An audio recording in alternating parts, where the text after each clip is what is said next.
Assalamualaikum warahmatullahi wabarakatuh. Selamat datang kembali di channel Ngulik Horor. Kembali lagi, Mimin ingatkan bagi yang belum subscribe, segera subscribe agar tidak ketinggalan notifikasi terbaru dari channel ini. Dan juga tinggalkan komentar agar channel ini bisa tumbuh menjadi lebih baik ke depannya. Dan pada video kali ini, Ngulik Horor akan menceritakan tentang cerita yang berjudul Salah Memilih Tumbal. Cerita ini datang dari Mas Raden Alul Sewu. Dan di dalam cerita ini penamaan tokoh adalah nama-nama yang sudah disamarkan. Dan mari kita masuk ke pokok cerita hari ini. Masih bersama saya Edward dan juga Ngulik Horor. Assalamualaikum warahmatullahi wabarakatuh. Saudaraku dan sahabatku, perkenalkan nama saya Amar. Saya berasal dari kota Telur Asin, yaitu Brebes, Jawa Tengah. Saya ingin bercerita tentang perjalanan hidup saya yang semoga bisa menghibur buat kalian semua. Dan juga mudah-mudahan banyak hikmah yang dapat diambil dari cerita saya. Baiklah, kita mulai ceritanya. Amar. Mar, Amar. Terdengar suara kakek memanggilku dengan keras dan tegas. Beliau adalah kakekku yang bernama Yadi. Kakekku sangat galak, tegas dan berwibawa. Bahkan aku paling takut dengan kakekku karena cara kakek mendidik aku dan anak cucunya sangatlah keras. Kadang dicambuk, dilempar golok lah, dan juga kadang disuruh tidur di luar. Selalu dapat hukuman kalau aku berbuat kesalahan atau tidak nurut dengannya. Oh ya, aku jelaskan. Dulu aku adalah cucu pertama, ibuku adalah anak tertua dari 5 bersaudara, dan aku adalah satu-satunya dari ibuku. Bapakku sendiri telah berpisah dengan ibuku sejak aku umur 3 tahun. Jadi aku merantau dan aku diasuh oleh nenek dan kakekku. Sudah jelas ya? Kira-kira sebelum saya cerita berlanjut. Brebes 2013. Aku yang kala itu sudah lulus sekolah dasar, diajak pamanku untuk bekerja sama di jualan sayur di pasar malam di kota Tangerang. Aku ajak Supri, teman seperjuanganku, untuk ikut karena dia juga pengen bekerja cari pengalaman di kota. Oh iya, pamanku ini adalah suami dari adik perempuan bapak saya. Aku yang kala itu mengira beliau sangat baik, ternyata salah. Disinilah perjalananku dimulai. Sekedar informasi, anak-anak di kampungku ketika sudah lulus sekolah SD, kebanyakan dari mereka tidak melanjutkan sekolahnya dan langsung memilih bekerja merantau untuk mencari uang. Hal ini sangat umum di desa saya tinggal. Singkat cerita, berangkatlah kami menuju kota Tangerang. Setelah menempuh perjalanan kurang lebih 6-7 jam, sampailah kami di sebuah perumahan di kota Tangerang. Ketika memasuki rumah paman, aku merasakan hawa sejuk yang sangat menusuk. Yang aku lihat seperti ada aura gelap yang ada di dalam rumah pamanku ini. Oh ya, aku memang sangat sensitif terhadap hal gaib. Bahkan sejak kelas 5 SD, aku sudah banyak mengoleksi benda bertuah dikarenakan kakek buyutku adalah salah satu tokoh spiritual di tempat saya tinggal. Bahkan selalu turun-temurun ke anak cucunya. Jadi aku sedikit mengerti tentang hal mistis. Lanjut ke ceritanya. Setelah memasuki rumah, aku pun mulai resah karena jujur, aku sedikit pernah mendengar tentang pamanku ini yang selalu dibicarakan oleh tetangga kampungku tinggal. Kala itu beberapa tetangga kampungku tinggal pernah melihat sosok kuntilanak dan ular yang ada di rumah pamanku yang berada di kampung. Dari situlah para tetangga kampungku mengisukan bahwa pamanku adalah seorang yang menggunakan pesugihan. Sekaligus aku mengulik perjalanan pamanku yang dulu adalah penjual es potong keliling. Suatu hari nenekku, ibu dari bapak, sedang sakit. Yang aneh, tak kunjung sembuh sampai tinggal tulang belulang. Pada saat itu, aku masih kecil dan ibu dan bapakku sudah bercerai. Kira-kira umurku 8 tahun saat itu. Pada saat itu aku dan ibuku berangkat menjenguk nenek. Dan ketika aku dan ibuku melihat sosok nenekku, aku sangat kaget betapa menyedihkan keadaan nenek Dalam pandanganku, dia sangat seram. Sampai kala itu aku menangis ketakutan. Lalu ibuku membawaku keluar kamar nenek. Ibuku berkata, "Sudah Mar, sudah jangan menangis. Udah gede kok masih nangis aja nih. Minum dulu." Aku pun menjawab, "Bu, itu nenek serem banget ya Bu." Seketika bapakku mendekatiku. "Oh iya, bapakku bernama Anto. Ini nama samaran ya, soalnya privasi dong." Lalu bapakku pun bertanya kepadaku, "Kenapa Mar? Kok kamu nangis? Sini sama bapak." Baru aku mendekati bapak, tiba-tiba kakekku keluar dari rumah, lalu memanggil bapak. "Kakek, Anto, kemari. Ibumu sudah tiada. Segera kabari adik-adikmu, biar kita urus pemakamannya." Dengan mata yang berkaca-kaca dari kakek. Inna ilahi wa inna ilaihi rajiun. Semoga ibu ditempatkan di tempat yang pantas, yaitu di surganya Allah, ucap bapak sambil menitikkan air mata. Singkat cerita, setelah meninggalnya nenek, barulah pamanku mulai berubah drastis. Perekonomiannya yang tiba-tiba bisa beli tanah buat rumah yang paling besar di desa tinggal, beli motor, mobil, bahkan jalan gang pun diperbaiki. Yang pada saat itu masih tanah, dia ganti dengan batako. Mungkin sedikit itu saja yang bisa aku ceritakan sekilas tentang perjalanan pamanku saat itu. Singkat cerita, aku sudah bekerja sekitar 3 bulan bersama pamanku. Aku yang bekerja bersama paman, bersama teman-teman seperjuanganku, yaitu Supri, dan ada 2 pekerja lain, yaitu Asep dan Jajang. Dari semua pekerja, aku paling dispesialkan dari uang jajan yang dikasih lebih banyak daripada yang lain. Dan pengen apapun aku tinggal bilang, sampai buat teman-temanku iri. Sampai Supri pun berkata, "Wah, enak ya ponakan mah, bebas. Pengen beli langsung keturutan. Hahaha." Ajak Supri kepadaku yang kala itu habis beli baju, karena lokasi aku berjualan sayur di pasar malam setiap harinya.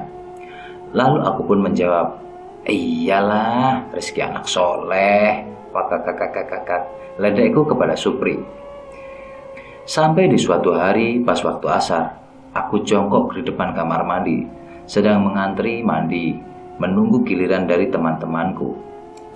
Dan tiba-tiba aku tidak bisa bangun sama sekali. Terasa berat punggung ini. Mulut pun terkunci sampai aku baca semua doa yang aku bisa pun, namun tetap saja tidak bisa. Aku gerakkan badan ini, dan pada akhirnya lewatlah istri paman yang aku lihat sekilas seperti kuntilanak. Dalam hati aku berucap, "Astagfirullahaladzim." Seketika itu juga aku bisa bangkit dari tempat aku jongkok tadi. Alhamdulillah ya Allah.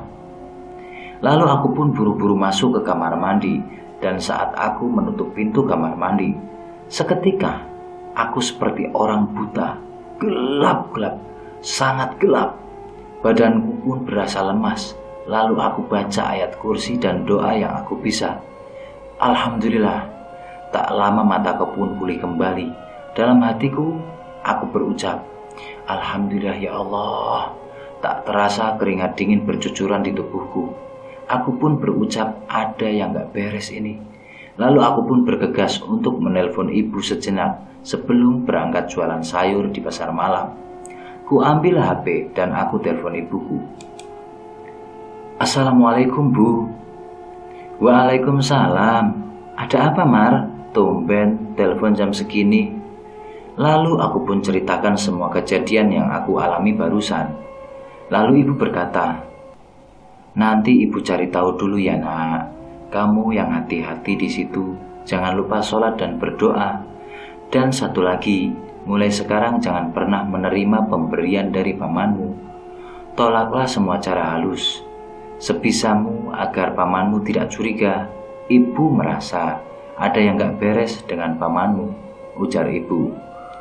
Setelah percakapan, aku pun dan ibu selesai. Seperti biasa, aku berangkat kerja pukul 5 sore dan sampai di lokasi pasar malam sekitar jam 17.30. Baru saja aku dan teman-teman bekerja, aku beres-beres, menata dagangan seperti biasa. Langsung diburu para pasukan ibu-ibu yang sangat ramai. Ya, seperti inilah. Setiap hari tanpa sepi, paling juga nyisa sayuran yang udah jelek-jelek saja. Setelah selesai bekerja, kami pun bergegas pulang dan sampailah kami di rumah pukul 10 malam. Dan disinilah teror yang paling aku ingat sepanjang hidupku. Setelah kami membereskan semua peralatan jualan, aku dan Supri pun duduk di samping rumah, sedangkan Asep dan Jajang terlihat sedang video call dengan pacar mereka masing-masing. Pri, lu ngerasa aneh nggak? Aneh gimana, Mar? Lalu aku pun menceritakan semua kejadian kemarin kepada Supri. Supri pun menjawab, buset, serem amat ya. Mar, hati-hati lu, Mar. Apa jangan-jangan bener ya apa yang diisukan orang kampung? Kalau bener mah bahaya ini, Mar. Ucap Supri sambil mengekspresikan raut mukanya yang seketika itu pucat. Makanya ibuku lagi cari tahu. Nanti kalau udah dapat kabar dari ibu, kita baru bisa ambil keputusan mau bertahan atau pulang kampung saja. Sementara kita biasa-biasa saja agar paman tidak curiga. Oke, Mar, semoga kita selalu sehat. Mangkat selamat, balik pun selamat.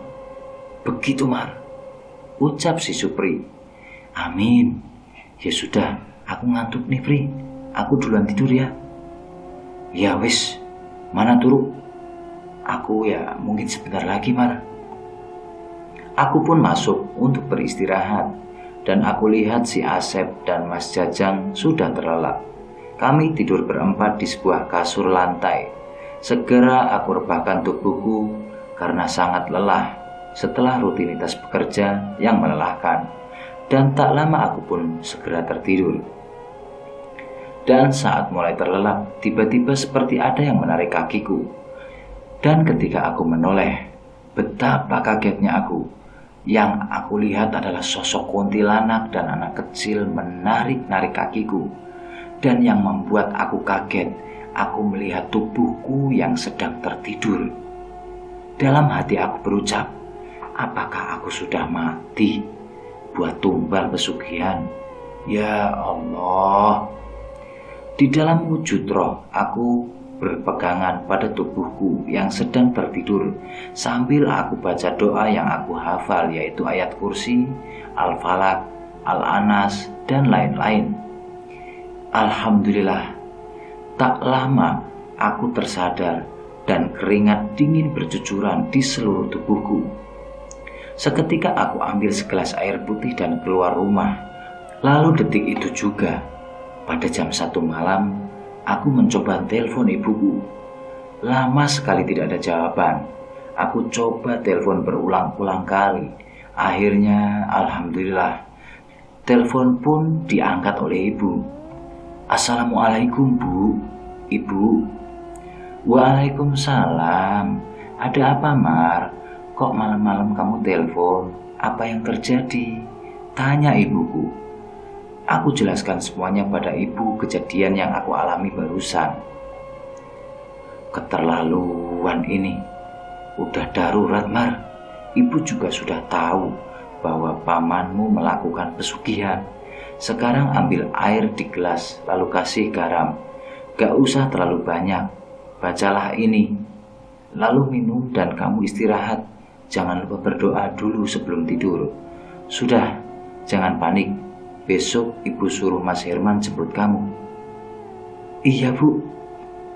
Amar tunggu Mas Herman besok. Nanti pagi-pagi aku izin sama paman mau pulang besok. Iya, boleh. Atau tidak, mau digaji apa enggak, terserah. Yang penting kamu bisa pulang ya, Mar. Iya, Bu. Ya udah, Bu, Amar lanjut tidur dulu ya. Assalamualaikum. Singkat cerita, pagi pun tiba. Kulihat paman dan bibi sangat berbeda hari ini. Dia seolah-olah menatap aku dengan tatapan amarah dan kesal. Aku yang berniat meminta izin pulang pun jadi sedikit segan, tapi demi keselamatanku, aku tetap beranikan diri untuk meminta izin pulang. Paman, aku mau izin hari ini. Aku disuruh pulang sama ibu, disuruh bantuin ibu katanya, mau buka usaha rumah makan, ucapku sambil sedikit berbohong. Ya nggak bisa gitu loh. Di sini aja lagi repot, kamu tiba-tiba dadakan minta pulang. Boleh, tapi nunggu gantinya datang dulu, baru kamu bisa izin pulang. Tapi ibu sudah suruh Mas Herman buat jemput aku. Paling sebentar lagi juga sampai, ujarku. Ya sudah, kamu pulang. Tapi untuk gaji paman tahan. Paman gak ada uang cash. Dengan ekspresi wajah yang sangat marah dan kesal. Setelah itu Mas Herman pun tiba dan aku dijemput pukul 2 siang. Tiba-tiba aku melihat Supri yang menangis di samping rumah. Aku dekati dia, lalu dia berkata, "Mar, lu mau pulang sekarang ya?" "Iya, Pri, aku duluan pulang ya. Maaf, teror yang aku rasain udah darurat banget. Kamu hati-hati di sini. Segeralah pulang jika sudah dapat orang yang gantikan kamu. Dan jangan lupa berdoa terus ya, Pri." "Iya, Mar, aku juga udah izin pulang, tapi nunggu ntar yang gantiin kerja datang. Kamu hati-hati. Salam buat ibuku di kampung ya." Sambil sesenggukan berjabat tangan denganku. Dan singkat cerita, sampailah aku di kampung halamanku. Supi pun sudah pulang kampung. Selang 1 minggu aku pulang dari Tangerang. Semenjak aku pulang, teror tidak kerasukan lagi. Dan pada saat itu aku berpikir, kalau bisa aku gambarkan kira-kira berasa sakit luar biasa. Tapi untuk saat itu ada kakekku. Lalu kakek mencoba membaca amalan atau doa. Saya kurang paham itu doa apa. Seketika aku tersadar dari hal yang sebelumnya terjadi. Dan kakek pun berkata, "Seandainya buyut masih ada, mungkin bisa saja dengan mudah memutus ciri tunggal yang ada pada dirimu, nak." Dengan ekspresi wajah yang sangat cemas terlihat pada wajah kakek. Setelah kejadian itu, aku pun berasa normal seperti sedia kala. Sampai suatu ketika aku dapat pekerjaan di kota yang sama, yaitu di Tangerang. Namun lumayan jauh dari tempat pamanku yang dulu aku bekerja. Disinilah semua dimulai kembali. Setibanya aku di ruko tempat aku bekerja, tak lupa aku ucap salam dan bersalaman dengan bosku. Pekerjaanku kali ini aku hanya membungkus jajanan dan kerupuk. Ya, kalian bisa tahulah, ringan tapi pegel, duduk mulu. "Assalamualaikum." "Waalaikumsalam." Udah datang, Mas. Mari masuk," ucap bosku sambil mempersilahkan aku duduk. "Matur suwun, Bu, Bos. Alhamdulillah, lancar gak macet," ucapku kepadanya. "Mau makan dulu atau ngopi?" ucap bosku saat itu. "Ngopi aja, Bos, kayaknya enak, sambil mau tanya-tanya seputar apa saja pekerjaan saya nantinya. Kalau makan baru tadi pas turun dari bis aku mampir makan," ucapku kepada bos. "Oh begitu, yo wes. Bu, bikinin kopi buat masnya ya." Lalu tak lama kopi pun datang dan mulailah perbincangan kami saat itu. "Mas namanya Amar ya? Temannya si Kuri." Kuri adalah temanku yang bekerja di depan ruko, dan dia pula lah yang menginfokan pekerjaan ini. "Iya bos, benar nama saya Amar." "Mar, sebenarnya yang mau bekerja di sini itu banyak, tapi aku selalu minta pendapat guruku, apakah yang akan bekerja jujur dan amanah apa tidak. Karena sudah sering kejadian, kadang gak jujur dan kadang pula suka minum minuman alkohol. Ya begitulah anak muda zaman sekarang. Dan tiba-tiba ketika aku beritahu bahwa ada yang akan bekerja di sini, guruku sepintas langsung berkata, "Yang mau bekerja namanya Amar kan?"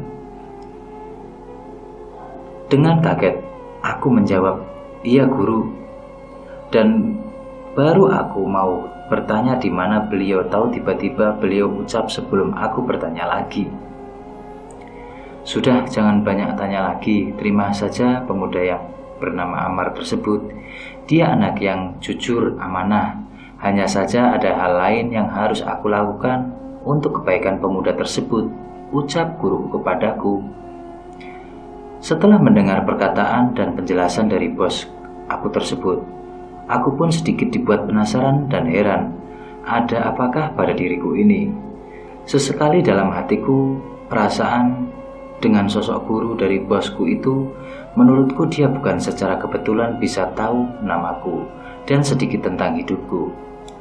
Lalu bosku pun menjelaskan tentang apa saja yang harus aku kerjakan, dan yang bikin aku takjub, dia berkata, "Bekerjalah dengan jujur dan amanah.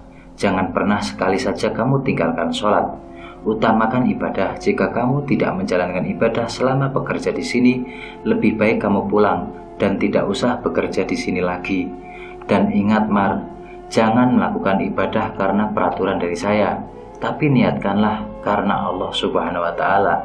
Ingat, bekerja itu harus, tapi ibadah itu sebuah kewajiban yang harus kita lakukan biar berkah dunia akhirat. Kamu sanggup dan tidak keberatan kan?" ucap bosku sambil tersenyum kepadaku. Lalu aku pun menjawab, "Iya bos, insya Allah. Malah saya senang sekali bisa bertemu bos seperti panjenengan. Oh iya bos, kalau boleh tahu siapa nama guru yang tadi bos ceritakan? Ya, dan orang mana beliau itu bos?" Sambil tersenyum, bosku berkata, "Nama beliau adalah Ilham. Beliau orang Jawa Barat. Saya dan beliau sudah seperti saudara sendiri, sangat dekat sekali. Iya, semua karena ada kejadian panjang yang dulu hampir menghancurkan usaha saya. Tapi alhamdulillah, atas izin Allah, melalui perantara beliau, saya bisa pulih dari masa sulit. Ketika dulu sedang dizalimi orang yang tak suka dengan kemajuan usaha saya." Kira-kira begitu Mar, ucap bosku saat itu. Lalu aku pun berkata, "Oh, begitu ya bos," sembari saya tersenyum. Aku pun meminta izin untuk ke kamar mandi karena sudah kebelet buang air kecil. Baru aku mau beranjak ke kamar mandi, tiba-tiba bosku pun berkata, "Mar, jangan biasakan panggil bos lagi ya. Panggil saja saya Mas Johan. Saya juga orang Jawa, sama seperti kamu. Mendengarnya saya risih kalau kamu manggil saya bos." Dengan menoleh, aku pun menjawab, "Iya mas, siap. Siap pokoknya." Aku pun bergegas menuju ke kamar mandi. Singkat cerita, setelah aku bekerja di tempat Mas Johan kurang lebih 3 bulan, teror tumbal pun datang kembali menghantuiku. Saat itu malam Jumat, saya hanya ingat harinya saja. Saat aku tertidur, tiba-tiba hal buruk yang dulu pernah aku alami pun terulang kembali. Dan ketika aku terbangun saat itu pukul 1 malam, aku yang tidur di ruko pun segera keluar dan mengetuk pintu rumah Mas Johan. Saat itu juga tanpa berpikir jam berapa lagi. Aku yang basah kuyup penuh dengan keringat dingin pun berkata, "Assalamualaikum. Assalamualaikum. Assalamualaikum Mas Johan." Dengan seluruh badan yang gemetar.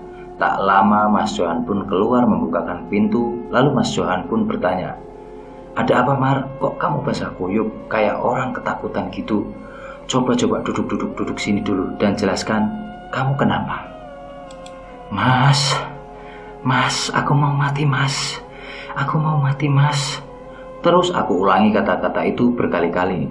Lalu Mas Johan pun bertanya lagi kepadaku, "Emang apa yang terjadi sampai mukamu pucat begitu?" tanya Mas Johan kepadaku. Lalu aku pun menjelaskan tentang peristiwa beberapa bulan yang lalu ketika aku hampir dijadikan tumbal pesugihan oleh pamanku sendiri. Dan setelah aku jelaskan semuanya kepada Mas Johan, lalu Mas Johan pun menghela nafas panjang sambil berucap, apakah ini yang dimaksud guru waktu dulu dia bilang ada hal lain yang harus diselesaikan? Sebentar Mas, sebentar ya Mas Amar ya, saya coba hubungi Kang Ilham dulu. Lalu aku pun menjawab, iya Mas, iya. Dengan badan yang sangat luar biasa lemas, hampir dingin seluruh tubuhku kala itu, dan terjadilah percakapan antara Mas Johan dengan gurunya itu, yaitu Kang Ilham, yang kala itu Mas Johan duduk di sampingku di depan rumahnya. Assalamualaikum Kang. Waalaikumsalam warahmatullahi wabarakatuh. Ada apa Mas, tumben jam segini telepon? Ini Kang, si Amar. Lalu seketika dipotong oleh Kang Ilham sambil berkata kepada Mas Johan, oh, rupanya sudah mulai kembali ya teror ke anak itu. Teror apa Kang? Kok sampai si Amar lemas dan pucat seperti itu? Sambil Mas Johan memandang ke arahku. Kemudian Kang Ilham berbicara kepada Mas Johan, gini Mas, saya jelaskan, anak itu adalah anak perantara dan tunggal. Dia dulu sempat mau ditumbalkan oleh pamannya sendiri, tapi beruntung dia mempunyai weton atau hari kelahiran yang spesial, ditambah banyak penjaga di badannya, karena dia sejatinya mempunyai garis keturunan 2 terah sekaligus. Dan pada saat itu kakeknya pun telah membentengi si Amar dengan ilmunya. Namun setelah kakeknya meninggal, barulah jin pesugihan itu mulai mencari celah di titik terlemah atau hari di mana kondisi Amar sedang tidak baik-baik saja. Oh, jadi begitu toh. Tapi kok masih terus mengejar ya Kang? Bukannya udah beberapa bulan tidak ada gangguan dan Amar pun sudah tidak bekerja di pamannya lagi. Kemudian Kang Ilham pun menjawab, yang pertama ciri tumbal pesugihan di badan Amar belum hilang kala itu. Kala itu kakeknya Amar hanya bisa membentengi saja, maka dari itu setelah meninggalnya sang kakek, benteng tersebut pun mulai lemah dan perlahan akan pudar. Dan kenapa di badan Amar ada ciri tumbalnya, itu disebabkan dia sering menerima pemberian dari pamannya, entah itu makanan, baju, ataupun uang. Itu adalah salah satu perantaranya supaya Amar bisa ditumbalkan.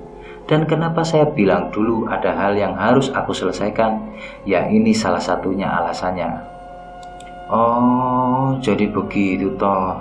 Terus gimana Kang, ini si Amar masih lemas katanya? Sudah, tidak apa-apa Mas, ambil air bacakan ini dan tiupkan, lalu suruh Amar minum sambil wudhu dulu ya sebelum tidur. Besok sore insya Allah saya berangkat ke situ. Iya ya, alhamdulillah. Kalau enggak apa-apa mah, ya udah Kang, kalau begitu ditunggu ya Kang ya besok. Udah lama juga Akang nggak main kesini. Mohon maaf nih Kang kalau ganggu waktunya malam-malam. Istirahat ya Kang. Assalamualaikum. Nggak apa-apa Mas, saya juga belum tidur kok. Ya udah. Waalaikumsalam warahmatullahi wabarakatuh. Setelah selesai telepon Kang Ilham, Mas Johan pun memberikan air putih yang sudah didoakan. Lalu saya minum. Dan setelah itu pun aku berwudu, lalu aku pun lanjut tidur kembali. Walaupun susah sekali untuk tidur saat itu, dan sambil tiduran di kasur lantai. Sejenak aku mengingat perkataan kakekku sebelum beliau meninggal, kira-kira 1 bulan yang lalu. Saat itu di saat terakhir dia memegang tanganku sambil berkata, Mar, nanti kakek udah gak ada, kamu yang akan gantiin kakek. Seketika air mataku menetes saat kakek yang sedang sakit mengucapkan kata-kata yang seakan-akan pergi untuk selama-lamanya. Dan buat sahabat yang bingung, jadi setelah aku berangkat kerja ke tempat Mas Johan, kira-kira 2 bulan aku bekerja, aku izin pulang 1 minggu dikarenakan kakekku sedang sakit. Dan pada saat aku pulang, tak lama setelah beliau berkata seperti itu yang aku jelaskan tadi, beliau pun meninggal. Jadi sudah jelas ya bahwasanya setelah kepergianku merantau ke Tangerang kembali, tidak lama kakekku pun meninggal. Singkat cerita, aku pun tertidur dan dibangunkan Mas Johan jam 5 pagi karena dia tahu aku belum sholat subuh. Bahkan sampai dia ketok-ketok pintu pun aku tak kunjung bangun. Mungkin akibat lemasnya badanku saat itu. Saat kejadian semalam membuat aku sangat lelah. Setelah aku bangun, aku pun mandi dan sholat. Dan selesai sholat, aku pun mulai sarapan dan tak lupa juga ngopi, ngudut dan sebagainya. Oh ya, aku sudah merokok sejak lulus SD, walaupun sembunyi-sembunyi seperti teman-teman yang lain yang sudah merokok di saat SD. Tapi pas sudah kerja ya, aku terbuka dan paling diingatkan ibuku untuk jangan sering-sering merokok. Jadi ya, beli 1 bungkus, ngerokoknya nggak sering-sering. Kurang lebih seperti itu. Oke, dilanjutkan singkat cerita. Waktu pun menunjukkan jam 7 pagi, aku pun mulai membuka toko dan bekerja seperti biasa, mengemas jajanan melayani pembeli sambil ditemani lagu Bang Haji Rhoma Irama kala itu. Dan tak terasa azan zuhur pun tiba. Lalu aku pun bersiap-siap untuk menjalankan ibadah sholat duhur di toko. Oh iya, aku bekerja sendirian ya. Paling sesekali Mas Johan datang ke toko pas waktu mau nutup atau ada barang datang saja. Oke, dilanjut setelah selesai sholat aku pun lanjut istirahat. Kira-kira 30 menit. Istirahat aku pun lanjut mengemas jajan. Dan tiba-tiba datang seorang laki-laki, kira-kira umurnya 35 atau mungkin 40 tahun. Tapi masih sangat muda dan sangat berkarisma. Lalu dia pun berkata, "Assalamualaikum." Dan seketika aku pun menjawab, "Waalaikumsalam. Mau beli apa ya mas?" Tanyaku kepada beliau. Saat itu dan laki-laki tersebut tiba-tiba duduk di kursi bos yang ada di belakang meja kasir tanpa menjawab pertanyaanku tadi. Aku pun hanya bisa terdiam sambil dalam hatiku berkata, "Jangkrik, ini orang seenaknya udah orang jawab pertanyaanku, malah lungguh, malah duduk di kursi si bos. Siapa dia sebenarnya? Bisa diomelin nih Mas Johan nih. Kalau ada orang asing duduk di situ." Ucapku di dalam hati sambil melihat sosok laki-laki tersebut yang sedang duduk di kursi bos sambil tersenyum melihatku dan tiba-tiba berkata, "Kalau mau ngomong aja mas. Gak usah ngedumel, kan orangnya ada di sini. Dan kalau sampean pengen tahu siapa saya, nanti kamu juga pasti tahu pas bos kamu datang." Ucap laki-laki tersebut yang membuat aku kaget seketika. Dan aku pun kali ini memberanikan diri untuk bertanya, "Maaf mas, kok bisa tahu apa yang saya? Padahal kan saya ngomongnya di dalam hati tadi." Kalau laki-laki tersebut menjawab kembali sambil tersenyum melihatku, "Saat hatimu berbicara, saat itu pula batinku mendengarkan." Dan saat laki-laki tersebut baru menjawab pertanyaanku, tiba-tiba Mas Johan datang dan berkata, "Assalamualaikum." "Wah, sudah lama Kang. Apa baru nyampe?" ucap Mas Johan. Kala itu yang membuat aku kaget dan malu karena sudah ngedumel barusan. Karena aku sadar pasti beliau adalah Kang Ilham, guru dari Mas Johan. Karena aku melihat Mas Johan yang langsung mencium tangan laki-laki tersebut. Lalu Kang Ilham pun melihatku dengan tatapan tajamnya sambil berkata, "Apakah makam buyut kamu meledak dan terbelah di 40 hari setelah beliau meninggal?" Aku pun sangat kaget mendengar perkataan Kang Ilham. Bagaimana dia bisa tahu hal itu? Yang mungkin aku pun belum lahir saat meninggalnya buyut. Dan memang benar dari cerita nenekku, makam buyut meledak dan terbelah setelah 40 hari. Beliau meninggal, bahkan seluruh orang-orang tua dan sesepuh di desaku tinggal pun tahu dan mengenal buyutku itu. Lalu aku pun menjawab, "Iya Kang, dulu aku pernah diceritakan kakek dan nenek tentang hal itu," ucapku. Dan langsung disambung pertanyaan kedua dari Kang Ilham, "Kakekmu luar biasa dan ibumu pun punya hubungan baik dengan Kanjeng Ratu Kidul. Apakah itu benar?" tanya Kang Ilham. Aku pun menjawab, "Kalau kakek mungkin iya Kang, tapi untuk ibu saya kurang tahu," ucapku saat itu. Lalu Kang Ilham pun berkata kembali, "Coba telepon ibumu sekarang dan tanyakan langsung pada ibumu dan bilang ke ibumu dapat salam dari saya." Dan aku pun seketika telepon ibu untuk menanyakan hal tersebut kepada ibu. "Halo, assalamualaikum Bu." "Waalaikumsalam. Ada apa Mar?" "Amar, mohon maaf Bu, mau tanya boleh nggak Bu? Tapi jawab yang jujur ya Bu." Sambil aku loudspeaker saat itu dan Kang Ilham dan Mas Johan pun ikut mendengarkan percakapan aku dan ibu. "Boleh. Emang kamu mau nanya apa Mar?" tanya ibuku. "Apakah benar ibu punya hubungan dengan Kanjeng Ratu Kidul?"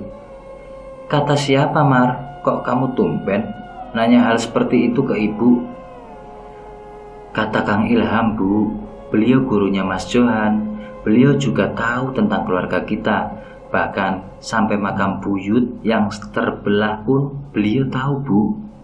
"Hahaha, Mar, memang betul ibu punya hubungan baik dengan Kanjeng Ratu Kidul," ucap ibuku.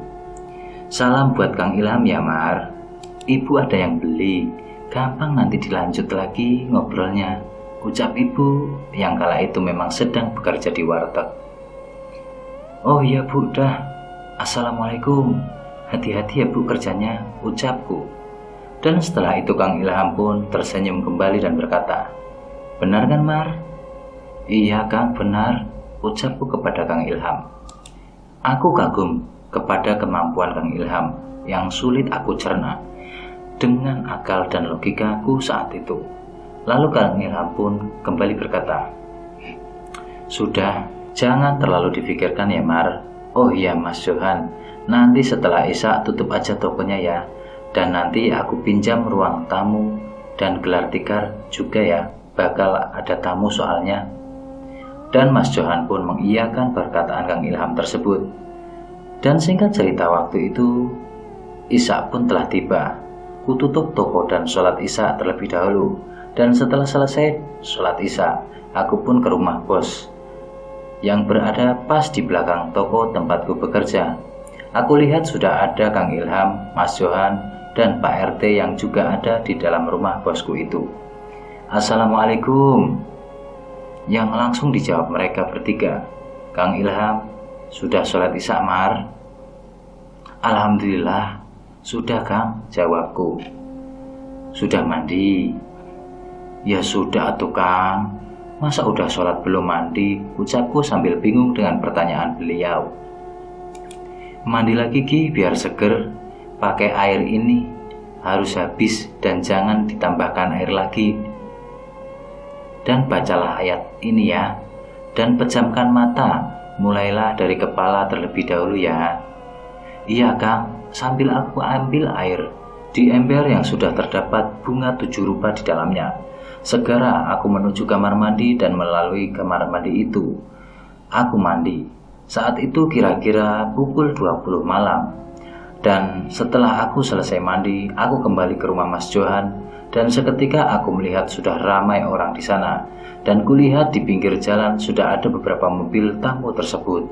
Lalu aku pun dipanggil Kang Ilham untuk masuk. "Mar, sini masuk. Gimana, sudah mandinya?" "Alhamdulillah Kang, sudah." "Oh iya, siapa nama panjang dan nama bapakmu?" "Nama saya Amar bin ini yang tidak bisa disebutkan di dalam cerita ini." "Oh ya sudah, kamu majulah ke sini dan duduk bersila, menghadaplah ke sana dan bacalah sholawat dengan izin Allah. Akan aku bantu bersihkan ciri tumbal yang ada pada diri kamu ya. Awalilah dengan basmalah dan mulailah bersolawat." Aku pun mulai duduk bersila, memejamkan mata dan membaca bismillah dan sholawat. Kang Ilham di belakangku sambil menggerakkan telunjuknya ke arah punggungku. Dan seketika aku merasakan seperti halnya orang yang sedang tersengat listrik. Tubuhku panas dan keringatku bercucuran. Saat itu aku hanya bisa menahan rasa sakit dan panas yang luar biasa. Badanku bergetar hebat. Sampai tak lama Kang Ilham seperti menarik sesuatu di dalam tubuhku, dan seketika aku tak sadarkan diri. Dan kemudian aku pun terbangun dengan badan yang sangat lemas dan sangat ringan, bahkan dadaku seperti kosong dan bersih. Saat aku tersadar, aku minum air putih yang diberikan oleh Mas Johan, dan aku pun duduk sambil bersandar di dinding ruang tamu. Aku melihat Kang Ilham yang sedang mengobati tamu yang mengalami penyakit non-medis. Singkat cerita, kegiatan malam itu pun selesai dan semua tamu pun sudah pulang. Dan pada saat itu, hanya tinggal aku dan Mas Johan, Kang Ilham. Lalu kami pun ngopi sejenak di malam itu, sambil Kang Ilham menanyakan keadaanku saat itu. "Gimana, Mar? Udah enakan?" "Alhamdulillah, Kang. Badan berasa enteng banget." "Syukur alhamdulillah. Kamu sudah tahu siapa yang membuat kamu seperti ini?" "Sudah, Kang. Itu pamanku sendiri kan?" Sudah. Yang penting jangan ada dendam, dan ingat, jangan pernah lagi makan dan minum yang diberikan pamanmu itu, apalagi diberi uang dan hal-hal lainnya. Syukur kamu bisa ngasih ke anak-anaknya pamanmu itu. Silaturahmi harus jangan sampai putus. Cukup tahu aja dah, lebih hati-hati ya. Yang penting selalu cinta sama Allah. Ingat itu. "Iya, Kang. Terima kasih banyak, Kang. Dan maaf, Kang, kemarin saya udah ngedumel." Sambil malu-malu aku mengucapkan itu. "Iya, nggak apa-apa. Oh iya, saya dapat pesan. Kamu nanti pulang disuruh ngambil benda yang pernah almarhum kakek kamu amanahkan." "Benda apa ya, Kang?" "Untuk bendanya saya kurang tahu, tapi coba kamu ingat-ingat beberapa hari belakang. Apakah kamu pernah mimpi almarhum kakek kamu dan disuruh ambil benda tersebut?" Seketika aku teringat dan sekaligus semakin takjub bagaimana Kang Ilham bisa tahu. Bahkan mimpiku saja tahu, yang aku sendiri hampir lupa. Dan sampai disinilah ceritaku. Dan pada akhirnya setelah aku terlepas dari jerat tumpal pesugihan, dalam jangka waktu hitungan bulan usaha pamanku hancur. Hartanya habis tak menentu, ditipu orang dan banyak sekali permasalahannya. Bahkan rumahnya pun sekarang tidak punya sama sekali. Dan dia pun entah kemana karena sudah tidak punya tempat tinggal di kampungku lagi. Dan cerita ini benar-benar selesai. Semoga apa yang kita dengarkan di hari ini bisa mendapatkan sesuatu positif yang bisa kita ambil, agar kedepannya kita tidak pernah masuk ke dalam lubang yang salah. Masuklah ke dalam lubang yang enak saja, supaya kita menjadi lebih positif dalam kehidupan kedepannya.